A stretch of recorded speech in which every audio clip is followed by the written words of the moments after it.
సుబ్రహ్మణ్య స్వామి షష్ఠి ఉత్సవాలను విజయవాడలో ఘనంగా నిర్వహించారు. షష్ఠి పర్వదినాన్ని పురస్కరించుకుని వన్ టౌన్ కోమల విలాస్ సమీపంలోని కొండపై కొలువుతీరిన శ్రీ వల్లి దేవసేన సమేత సుబ్రహ్మణ్యేశ్వర స్వామి ఆలయంలో ప్రత్యేక పూజలు నిర్వహించారు. పెద్ద సంఖ్యలో భక్తులు స్వామివార్లను దర్శించుకుని మొక్కులు చెల్లించుకున్నారు. హరోం హర నామస్మరణతో వంటంలోని శ్రీ వల్లి దేవసేన సమేత సుబ్రహ్మణ్యేశ్వర స్వామివారి ఆలయం మారుమ్రోగింది. షష్ఠి పర్వదినాన్ని పురస్కరించుకుని కార్తికేయుని ఆలయం శోభాయమానంగా మారింది. వేకువజాము నుంచే భక్తులు స్వామివారిని దర్శించుకునేందుకు బార్లు తీరారు. షష్ఠి పర్వదినాన్ని పురస్కరించుకుని తొలుత ఆలయంలో విఘ్నేశ్వర పూజ, అంకురార్పణం, పుణ్యాహవచనం, లక్ష్మీ గణపతి, నవగ్రహ, చండీ, రుద్ర, లక్ష్మీ, సుదర్శన హోమాలు నిర్వహించారు. ఆలయ అర్చకులు వేద మంత్రోచ్చరణలతో శ్రీ వల్లి దేవసేన సమేత సుబ్రహ్మణ్యేశ్వర స్వామివార్లకు ప్రత్యేక పూజలు, అర్చనలతో పాటు పంచామృతాలతో అభిషేకాలు నిర్వహించారు. పెద్ద సంఖ్యలో భక్తులు స్వామివారిని దర్శించుకుని మొక్కులు చెల్లించుకున్నారు. స్వామివారిని కన్నులారా వీక్షించిన భక్తులు భక్తి పారవస్యంతో పులకించిపోయారు. ఆలయ ఏవో ప్రధాన అర్చకులు షష్ఠి పర్వదిన వేడుకల విశిష్టతను వివరించారు.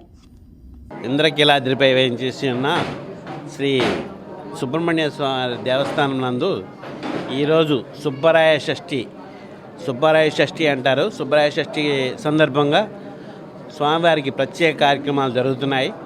ఈరోజు ఉదయం 4:30కి మహాన్యాసపూర్వక ఏకాదశి రుద్రాభిషేకము, తర్వాత మహాభిషేకము చేశారు.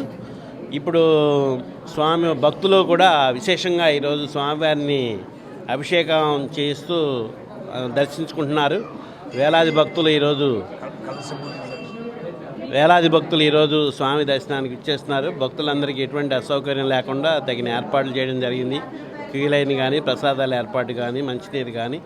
అలాగే ఈ ఉత్సవాల్లో తర్వాతి కార్యక్రమం 108 కలశాలతోటి స్వామికి అభిషేకము, తర్వాత స్వామిని పెండ్లి కుమారుని చేయడం, సాయంత్రం 6 గంటలకి సామూహికంగా కళ్యాణ మహోత్సవం జరుగుతుంది.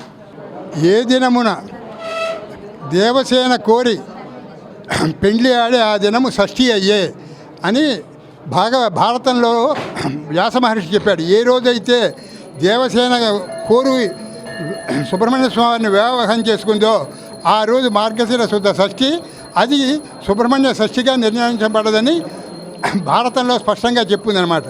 దేవసేనకి పంచమి నాడు, మార్గశిర శుద్ధ పంచమి నాడు వల్లీదేవి వివాహం చేసుకుంది. మార్గశిర శుద్ధ షష్ఠి నాడు దేవసేన వివాహం చేసుకుంది.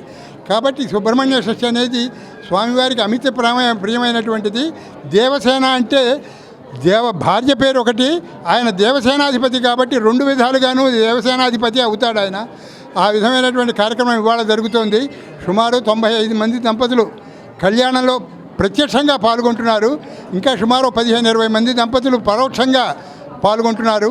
ఈ మహత్తరమైనటువంటి కార్యక్రమం సాయంత్రం 4:30కి వరపూజ జరుగుతుంది. 6 గంటల 100 మంది ఇప్పటికి మేము వస్తామని చెప్పినటువంటి వాళ్ళు ఉన్నారు.